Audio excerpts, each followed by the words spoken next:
This podcast is brought to you by On Track Studio.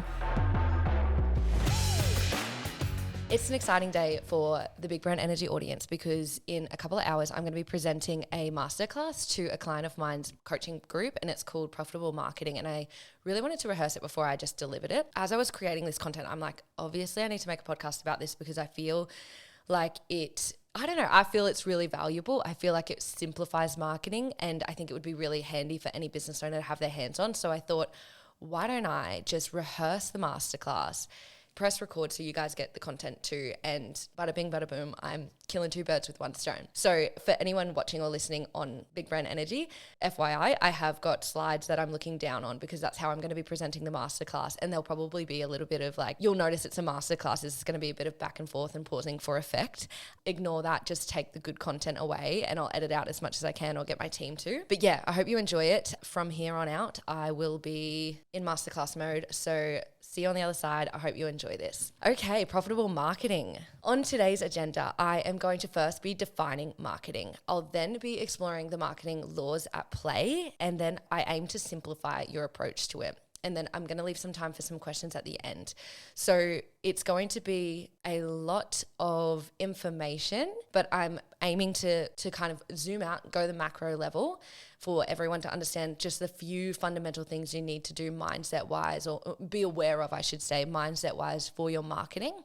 And then I'm going to condense it all down to, okay, so what would be the best approach for you as the business owner? And there's pretty much going to be three different ways you can go about your marketing, which is not many to choose from. And I'm going to make it very easy for you to be able to identify what approach you should go for.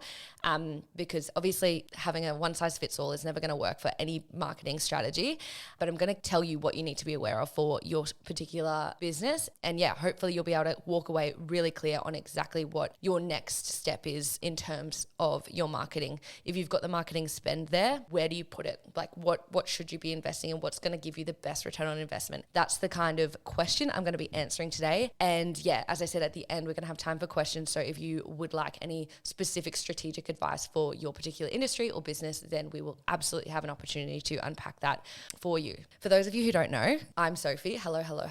I am the marketing manager at The Profit Analyst. Gav is a client of mine. So I've been working with Gav since the start of the year. And yeah, so if you see his Instagram content or emails and stuff like that, it's probably me. It's nice to actually to see you in person because, obviously I'm hiding behind Gav's face a lot of the time. When I am not marketing, I'm running a podcast and content creation studio in Nambour. I founded this place called On Track Studio. I think it was 4 or 5 years ago now. But before that, I had a background in marketing. So I specialize in content creation and digital marketing strategy for a number of businesses. One of them was actually Gab's previous business. Well, he still owns it, but I don't work there anymore. But yeah, I've had a very extensive life in the marketing world. And off the back of that is what led to me creating On Track Studio. And I will absolutely be giving myself a plug at the end of this because there may be a capacity that we could be working with each other in the future, because essentially what On Track Studio does, the service that I provide, it actually just removes resistance to people creating the content that they need to in order to stand out and differentiate from their competitors. Keep your ears peeled for that. I'm going to be putting that into your awareness fields, and then we can potentially have a chat later on. Yeah, my shameless plug actually is that I'm also in my heyday of publishing regularly for my own podcast. It's called Big Brand Energy. I was ranked number 6 of marketing podcasts in Australia. And I think that really comes down to my ability to not go too jargony and really bring a language to marketing and business that anyone can relate to. You don't need to be a marketer to understand what I'm saying, which hopefully will work to our advantage today for you guys. And yeah, let's dive into it. So I wanted to get a little bit of an understanding of where everyone's at in terms of what level of marketing you have invested in or not invested in the past. So if you can either go off mute or chuck in the chat what you have invested in marketing wise before. And if you dare share further, feel free to go into how you felt about that, how you felt the return on investment is. I'll give you a little moment to do that. Cool. So there's a bit of difference here. So we've got some people who have never invested and we've got some people who absolutely have. I thought it might be helpful to put out there a couple of common marketing activities because marketing is such a big topic. It's a massive umbrella term. You could be creating a logo and be in the marketing industry, or you could be at a photo shoot, or you could be writing an email, and we're all marketers. It's pretty important to differentiate like the difference between activities and strategies. And I'll be introducing a few new things to you in this masterclass. All of these things, you've already mentioned a few in the chat when I asked just before, are considered marketing activities. So we've got website, email marketing, meta ads, social media management, content creations, inverted commas, because it is its own umbrella term, which we'll unpack a little bit more down further into the call today. And we've got Google ads, and all of these things are considered marketing. So no wonder if you're in business and you're not a marketer, you might be feeling a little bit pulled in a couple of different directions, because there is so much to choose from. And without the education behind you, or without the, I guess, experience of actually executing on these activities, you might be like, I don't know where to start. That's completely normal, because often when I work with business owners, they find themselves in one of two camps. They're either completely overwhelmed because they don't know what to do, probably because too much choice and not enough education, or they're executing. They're these real type A kind of people. They're absolutely executing all these marketing activities, but often find themselves having slim to no return on their investment. I'd love to know which camp you sit in, A, B, or C, if it's another one, and let me know what that is, because it'd be really good to be able to shape this call around, the people I'm talking to. So I think the whole executing all kinds of marketing activities with slim to no return on investment is always done by the people with the best intentions. They're the people who are out there absolutely aware that they need to be doing something, but because they don't have the education behind them about what it is they should be doing, they often end up wasting their time and resources. And that's my, I guess, bigger overarching why I do what I do, because if you're that well intended, I would love to share the education required for you to actually get the results that you're putting in the hard efforts for. So that's my big kind of elevator pitch to why I do what I do. In order to get you switched into the right gear in terms of unlearning is actually the key here. Unlearning all the things that you've been told, to the point that you only got the productive things in your mind when you go to think about anything to do with marketing, is that there are literally only two laws. I call them laws because they are at play whether you know about them or not. They're like universal laws. Two laws that you need to be aware of as the business owner, and that will actually allow you to have the conversations with the marketers or the people, creatives that you collaborate with in order to actually get the activities out there. And once you understand these fundamental laws, you'll be able to come in as the leader you are of your own business and be able to be directing the attention to where is required for your own business. Some of you may have heard of a couple of these before. I wouldn't be surprised, as they're fundamental laws in marketing, but I will explain them for people who may not be as aware of what these are. The first one is marketing funnel, and the second one is the rule of 7, 11, and 4. So the marketing funnel, it is one of the marketing principles that has been around longer than any of us have. It dates back to, when we were all advertising in newspapers. So this isn't so much about the marketing activities. This is just like what is at play. In order to market to someone, they're going through this process, whether you're aware of it or not. And this process it's explained as a funnel, because the first phase is called top of funnel, which is all about the awareness phase. This is in context to your ideal client or customer. This is where they are aware, their experience is that they're actually problem aware. So they know they've got a problem that your business could potentially help them with, but they are just, prior to them being in the top of funnel, not necessarily aware of you and how you can solve that problem. The marketing goal is to use that awareness phase to say, hey, I'm available, this is what I do. Basically introduce these people into your world, so when they are at the point where they want to invest in someone, at least they know about you. So that's all about getting in front of the right people. The next is called the consideration phase. So from your client or customer's perspective, this is where they're considering their options. They know they're problem aware, now they're probably solution aware. Well, they're absolutely solution aware. If they've got a toothache, they've probably been placed in front of some sort of dentist, be that through referral from a friend or a family member, or maybe they were on Facebook and they've found a Facebook ad in their feed because your phone's always listening to you, of several dentist practices. So they've gone, okay, I'm aware of you. They're problem aware. I've got a toothache. I am now seeing a few dentists. Then they go into the middle of funnel where they're considering, okay, there's a few solutions out there. I can see Blah Blah's got a dentist. I can see Alexander Hedgelin's has got a dentist. Which one should I go for? Which one's going to suit me? And this is where they're really in that, okay, you as the business are being judged against the others. So you've got to be able to put your best foot forward in this phase to be like, this is why I'm the best choice for you. Maybe you're a holistic dentist and that aligns with this person's values, blah, blah, blah. There's lots of different things at play. I'll keep it, keep it on topic for now about the funnel. And I'll go into depth about activities you can do in those phases a little bit later. The final official phase is a couple of others you can see on the prezzo there. But the main final phase is the bottom of funnel. And this is where they're giving you their money. So they've decided that they want to choose you for their toothache or whatever it is that you deliver, and they convert into a customer. The modern marketing funnel has added 2 extra layers to this because we've found that it absolutely doesn't stop at the conversion, because we often want our clients to come back again, or our customers. And then the best outcome is that they then become advocates of your business and brand. So that's how it's working. You can see it's a funnel because you're always going to be attracting more people at the top, getting more, like a little bit less people involved in, considering you as the option. You'll be a hell no to a lot of people. So they'll fade off and then you'll convert less. That's just the fact. That's not because you're a bad business owner that you're not converting all of them. That's just how it is. This is just the law at play. So as an overarching strategy, we want to be thinking, how can we get the most people at the top in order to get a good amount of people in the middle so we're converting enough to keep our business profitable? That's essentially the game we're all playing. So that's the marketing funnel. Does anyone have any questions about that specific marketing law?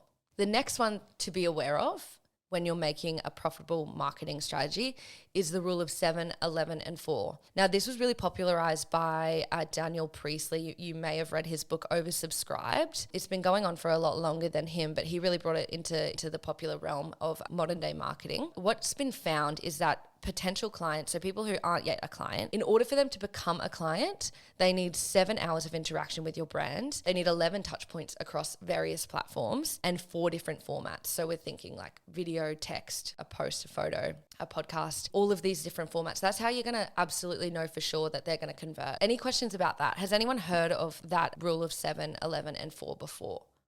It does outline something that I'm going to bring up later that's going to be really important for you as a business who wants to have a profitable marketing strategy to be aware of this, because you can absolutely ignore this law. That's where you have unprofitable marketing. If you're maybe pouring in thousands and thousands of dollars of money to just an ads campaign, but you're not actually getting the other hours or touch points in that strategy, then you're going to be doing your strategy a disservice, because it's not going to be able to go the distance like it would if you were aware of this marketing law. Basically, to simplify what I've just gone through, when you're thinking about, okay, what marketing am I going to invest in my business? Basically, you want to be asking these questions. Is my approach hitting top, middle, and bottom of funnel? All of those things need to be considered. And have I provided enough touch points to influence a buying decision? Because at the end of the day, that's what we're trying to do with our marketing. All right, so that's the theory done. That's the fundamental laws you need to be aware of. And now I'm going to go into actually building a strategy. So going into the practical sides of things now for you, which is exciting. So before you can actually identify what approach you should go for, you need to first identify what the goal is. And you really need a clear idea of this. Otherwise, you're not going to be able to achieve what you're not aware you're trying to achieve. Have a think. What is it that you actually want from your marketing? And then we'll reverse engineer that. Chuck in the chat what it is you want, and I'll have a little look. But in the meantime, I'll tell you a little secret. In all my time of working with business owners, there is absolutely, at the end of the day, you ask why they want that outcome enough times, and we land on one of these 2 things. As business, we're in business because we want to be attracting leads and sales to our business, and there is no shame in that. So when we're clear on this outcome, anyone that doesn't, I'll just read the chat now, want to have leads and sales in their business. Is there anyone chasing a different marketing outcome? All right, so we can all agree we all want more leads and sales. Now I'm going to introduce you to your 2 options here. We have paid marketing activities and we have organic marketing activities. Is everyone familiar with the difference of these 2? Does anyone want me to explain in depth of what the difference is here? The couple of, regular paid activities that we often do as businesses. Investing in marketing in our Meta ads or our Google ads is a really good example of paid. And then organic is all of our things we're not putting an actual advertising budget behind. So our social media content, if we're doing YouTube, if we're doing podcasts, if we're doing email marketing, if we're not doing like an actual direct advertising spend behind the activity, it's classed as organic marketing activity. This is the first question we need to be asking ourselves when it comes to, okay, what am I going to put my marketing spend towards? Should it be paid? Should it be organic? I'll outline a couple of truths about both these approaches so we can then determine which is going to be the best one for you. The great thing about paid is that it's fast. So if you need leads, you want your offer to be in front of people, you pay your way and your offer's there. So it's fast. It's also trackable. So we can see exactly how many people has seen that ad, how many people have clicked on it, and then obviously how many people have bought into that. So that's awesome. We love that. But what we know to be true is that the cost per lead is the cheapest today than it ever will be. So if you're chasing leads and you've got an advertising spend and you've been doing that for the last 10 years, you'll know this because the cost per lead has gone up. And that's just because the platform is in control of this. The more you rely on a platform, the more they're going to take from you. And it's good to be aware of because we want to be doing our best if we are going down a paid approach to actually bring that cost per lead down. And I will be going through how you can do that in a little bit, so you'll have that advantage as well. On the flip side, organic is more steady. So there's more steady kind of leads coming in through there. You don't necessarily make a post and then someone books a call straight away. It has happened. It does happen. Many of you have known that. I know we experienced that in the Profit Analyst. It's usually less trackable and it's probably not as, the influx isn't as, high. But in organic campaigns, always the value compounds. So that means that the cost per lead goes down. So if you're regularly putting out content, what you'll notice is that the algorithm will be actually serving you. So it'll be pushing your content out to people who are interested in you. And it is what allows you to get that cost per lead down in your paid marketing activities. In conclusion about this little topic here, I would say that paid is best for quick leads. So if you're in a construction business and you just need quick inquiry and you just want to go out and look at people's properties and say, this is the quote, this is the quote, this is the quote, you should absolutely invest in your paid advertising as the first point of call. But a paid marketing activity is even better when it complements your organic approach. This is because there's something called a remarketing in advertising. And what that is that you can actually specifically target people who have interacted with your organic content. So you can pay nothing for people to see your post on Instagram and then use that data to actually get them to see your offer immediately after. So I'm sure you've all experienced this in before. You might click on a hairdresser's page and then all of a sudden you're scrolling a little bit longer on your phone and all of a sudden you're seeing, oh wow, they're doing a cut and blow dry for 50% off. That's so weird. That's so good. I want to do that. I was just looking at this page. What a coincidence. So that is a paid marketing strategy, but that is absolutely made more of a powerful activity by the organic approach. Otherwise, you have to pay your way the entire time, and that really burns through your advertising or marketing budget because you've not only got to pay the amount to get seen by people, so the people who don't know you or may know of you, but we need to get them seen and then retarget them with that offer. It's just going to cost a little bit more, or a lot more, I should say, than if you have this complementative organic strategy at play. To finish off the paid advantage, if you're in a position where you need leads immediately, this is where I would start. And there's no shame in that. Get some leads, get some income in, then move towards the next approach. Now, I know from Gav that a lot of you have got a marketing spend from the profit formula. So if you are in the boat where you've got the marketing spend and you're not necessarily needing the leads, you would benefit from the next approach because it will be a better long-term strategy. And this is where I want to introduce the concept of today. And this is where profitable marketing comes into play.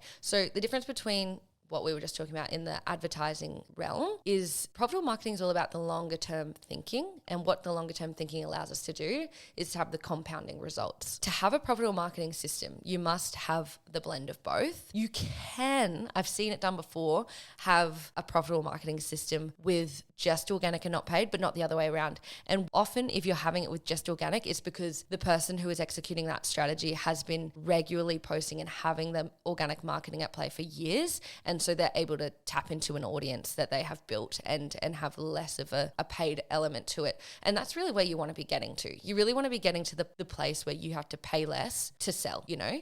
So ultimately, if you follow the profitable marketing strategy long term, that pendulum starts to swing and you don't have to invest so much into the actual advertising spend.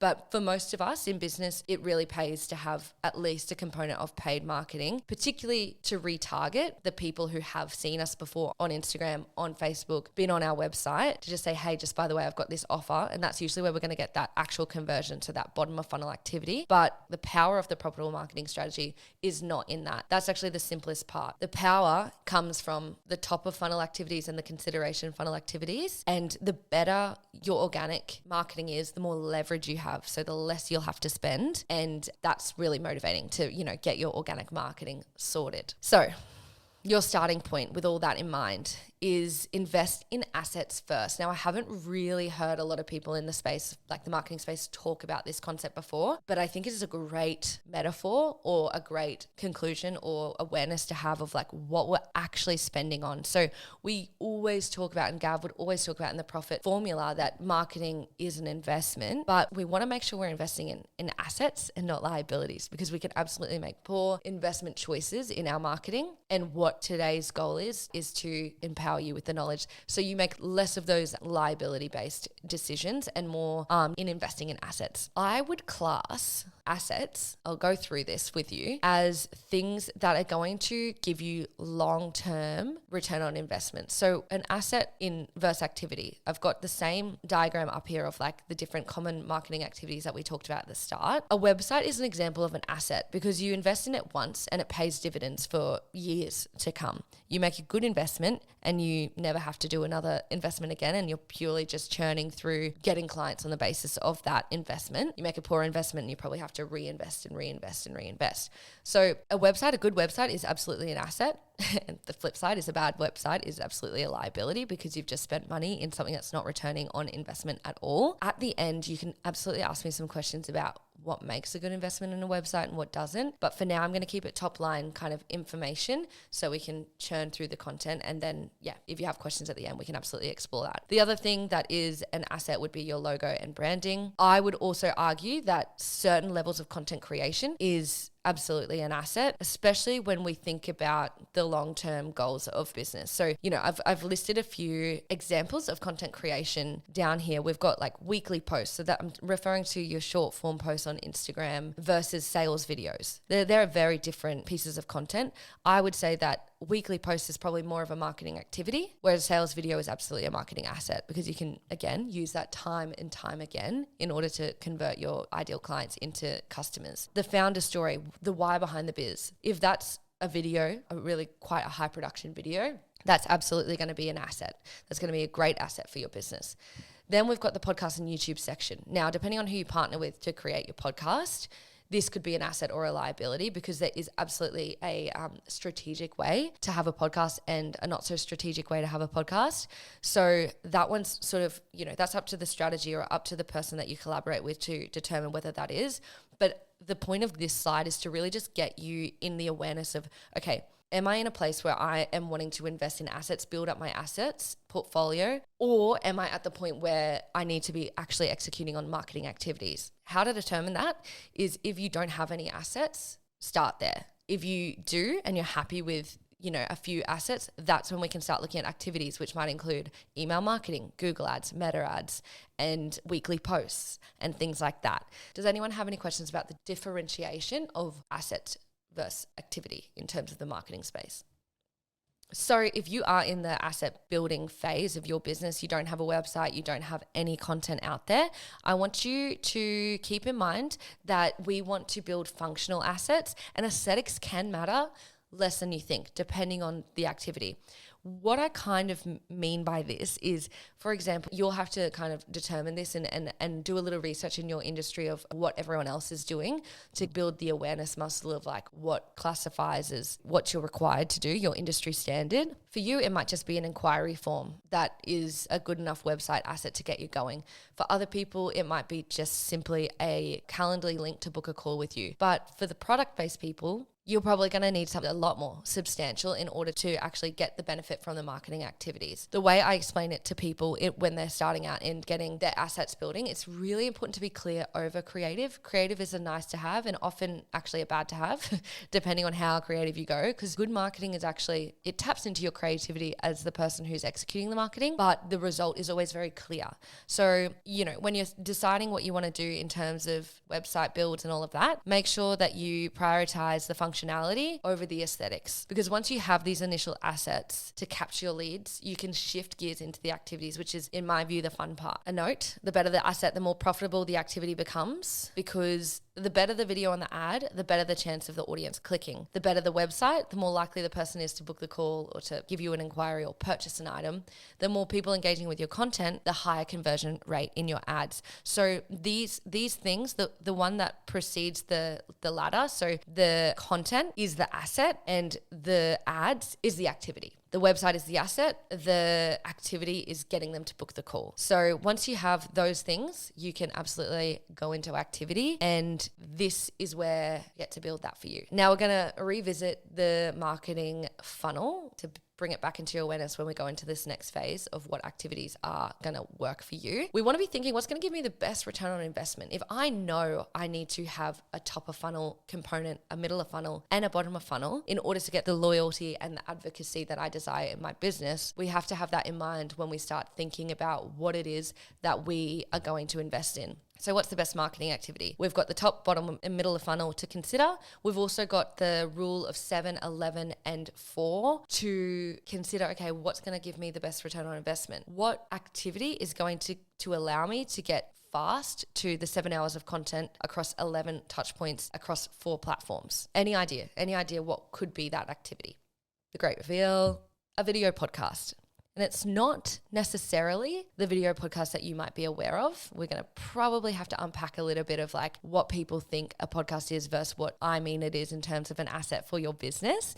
But we'll do that in the question section because I just want to churn through this and get through it all. The overview of what a video podcast allows you to do is turn 60, 20, whatever amount of minutes that you can commit to on a weekly or monthly basis into absolutely everything you require. We've got the investment being your time and your money going into the asset, which is the video podcast. So let's say we invest in $550 for a podcast and 30 minutes of our time. What that podcast or that investment is able to churn out for us is all of the social media posts for our cold audiences. So that can be across TikTok, YouTube Shorts, which are more of your cold audience-based platforms, but also your Instagram content, your reels to the people who already know you. And the video podcast is able to be what is marketing gold, and that is a YouTube video. Why is YouTube such a powerful marketing tool? Because it allows us to tap into the biggest SEO, search engine optimization giant in the world, called Google. It's owned by Google. So that means that if you know how to tap into the algorithm correctly, or you partner with people who do know how to do that, you're able to actually put your content in front of people who are literally searching for you.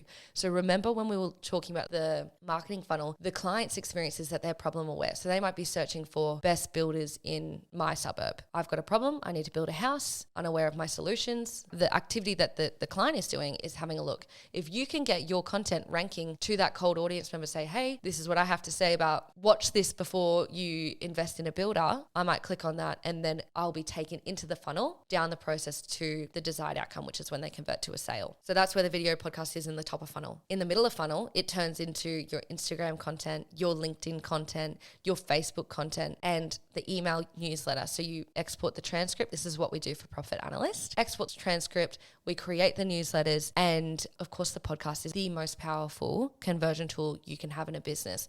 Now this is, again, the entire reason I started my business as a marketer who became aware of this exceptional converting tool, because a podcast is, as opposed to what it's like being on social media, which is a one-to-many marketing activity. We're talking whoever's making the post, you're one to the many, that you're casting a broad message out to everyone out there, which is an approach we require. But why a podcast is so powerful is because it gives you an opportunity to be in a one-on-one conversation with your ideal client. They're either churning through some errands, they're driving, they're on a walk, and it's just you and their AirPods having a conversation, you providing them with minor transformations, but major transformations in their life by the value you're providing, the expertise you're sharing on what it is that you do and why it is you do it. And naturally, you're able to just tap into the neuromarketing laws at play that's going to convert that person into wanting to spend more time with you. And if we think about the rule of 7 episodes of your podcast could easily be 7 hours of content that they can consume. So that's already ticking off that marketing rule of 7. You can already see that it's able to be across multiple different platforms, which means that you are providing at least as many touch points as possible. You're giving your marketing system the fuel required in order to get out there as much as you can and actually allow the conversions to happen without the manual input of your work. You let the algorithm do the hard work, which is the best part. Then we've got the call to action. So this is where the podcast can be churned into Facebook ads. This is what we do for Gav. We put his podcast out there and we put a budget behind it. From a podcast, it's become just an asset that we can put an advertising spend behind in order to get that sale or to get that lead. Or you can actually advertise within your podcast, and that's also what we do. A good strategist would suggest that you put in an ad for your business within the podcast. Say, hey, if you're looking for Gabs, for example, if you're looking for help in your building profit in your business, book a call. There's a link in the description. It's as simple as that. It's actually quite an effortless conversion strategy, or at least a lead generation strategy for your business. There's a few more things that can come into like the strategic gain of a podcast, but I'm not going to go too involved in there because I'm not sure that anyone actually has an existing podcast live in this group. But if you do, feel free to book a strategy call with me and we can go really deep into how you can be actually really leveraging your podcast to build profitable marketing. But yeah, that's just an overview of why it could be beneficial to execute a marketing activity that not only is the marketing activity, but it's also something that is providing you the assets required to fuel every marketing activity you actually need. Okay, so I'm going to talk through some examples of this strategy actually working with people, because I know that initially, depending on what your relationship is with podcasts, some of you might never have listened to one before. Others may have and don't see necessarily the link between these cool podcasts you're listening to like Joe Rogan and how it's going to be a profitable business investment for you. The reality is you're not going to go through with the approach that Joe Rogan does. There's a different approach that we would take. But these are some industries that I've personally worked with that this process has really worked for. I've done it for meditation products, business coaching, massive money in that. I had my client Riley there. She doubled her income, her revenue after doing this strategy. And it went bananas basically. We've got beauty industry, all these businesses are over 6 or 7 figure businesses that are able to tap into like really quite a lot of sales just from this strategy alone. I've had AI consultants, graphic design studios, photographers, therapists, personal training, naturopaths, a lot of people in the wellness space. So whether that's the holistic health staff or just the nutritionist style stuff. One of my clients was able to have a $75,000 launch of her program off the back of 12 weeks of the strategy that we put out for her podcast. Before she came into my world, and she would rely solely on Instagram content, and it would be a very manual process for her to actually get sales into her business. And the most like incredible part of what we did for her was able to take that manualness out of it and just actually allow the podcast to be a marketing system and a strategy and build the activity within itself, which was an awesome thing to see. Worth mentioning that yes, even trades can absolutely benefit from this system. I've actually provided a link here that I want to show you. This is one of my clients who comes into the studio. He runs a construction business in Bundaberg, and after creating like this strategy for him, within, I think it was 3 or 4 months, he was completely booked out for the remainder of the year. This was last year. He's the most expensive builder, home builder in Bundaberg, and we have able to close his books again already for this year. And so he's bringing in big money. Like he brings in 6 figures per build, So absolutely we can have a strategy for trades, and honestly any business. I'm yet to have met a business that this doesn't fit for. and we can go head to head in the question section if you think your business isn't going to work from this particular strategy. What this strategy does is it gives you the knowledge that you are required to actually hit all those points. But I think the most beneficial part of this approach is that it doesn't just give you a strategy. It gives you a system to execute the strategy. It provides you the mechanism required, the content creation activity that's required to fuel every single part of your marketing strategy. So that's the power of this when it's in its full action.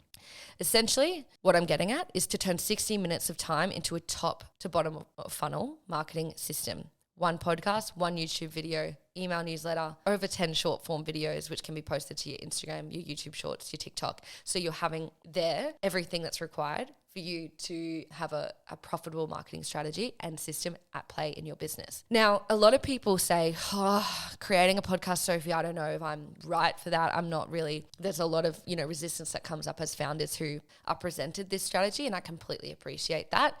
I'd invite you to see what my team can do with 60 minutes of your time as a one-off. We had Gav come in to the studio and film I think it was 60 minutes, or maybe it was a little bit longer because, we're mates, of content. It was still going through it. We've got, I think, at least 2.5 months worth of content for his Instagram. And now this wasn't a podcast at the time. This was just to show him how easy it can be to have really high quality, really compelling content created for him, and to go across all of the platforms that he requires or he has a preference towards. Go stalk his content on Instagram or LinkedIn and see what we were able to create. Obviously, if you aren't local to Sunshine Coast, you can go to another studio. I'll allow that. I guess the benefit from my service is that I'm in the studio with you and prompting you through the questions required in order to actually get the content that's going to be compelling. And so if you aren't local, definitely get in touch with me. We can have a meeting and I can potentially give you the content or the questions to bring someone else in to literally interview you on the ins and outs of your business to provide that really high performing founder content that is required in this day and age to actually stand out online. With the rise of AI, I can tell you right now, my analysis is that that's why founder content is performing so well, because we've become desensitized to static images that can be created by AI. There's no real personality, there's no real brand, there's no real influence and no real memorability in that touch point. So the stakes are a lot higher in this day and age, and really what's required to have the most profitable marketing strategy is you, or I'll allow a marketer within your team to be a face for your brand and to be a connection point for your ideal customers, to take them through, hey, this is who I am, all the way to you should consider working with me, to becoming a loyal advocate for your brand. So yeah, just thought I'd plug that. I said I would at the start, that absolutely I can help you through this. And there it is there. That's my personal offer for you. So we can do 10 professional reels in just 1 hour of your time. So if you're busy, you can spare 1 hour and you just get to come into the studio. We get to record it, and then you get to have really cool reels. You can see if, okay, is this going to work? Has my engagement risen on my social media platforms? Have I been able to get more leads from just that amount of content? You can test it. You don't have to go all in for a podcast. And if it works for you, why wouldn't you just commit to 60 minutes a month to get everything that's required for your marketing strategy? All right, well, that's it, guys. Thanks so much for tuning into my masterclass rehearsal. If you felt anything that you disagreed with what I said, I want to hear about it, or anything that resonated. I'd love to hear about that too. This approach can be done for any business. I've done it for many businesses, and I've done it for my own business, and it works. Worth a try for you, I think. Definitely worth a try. I'm going to leave you with a question, a thought-provoking question, and that is, how do I receive myself after I have expressed myself? So when was the last time that you were fully expressive in an opinion, in a joke, in absolutely anything? So you're in front of people, you've expressed something. Do you receive yourself with grace and think, pat on the back, even if it didn't land? Or are you receiving yourself in a judgmental way? I'll leave you with that question, because something I've been working through, and I'm going to absolutely create an episode about this entire topic, is the ability to have grace after you express is definitely the key to be able to market yourself in a profitable way. And I'm going to unpack that in another episode, but I'm going to leave you with that question for now. And yeah, thanks for tuning in, guys. I'll see you next time.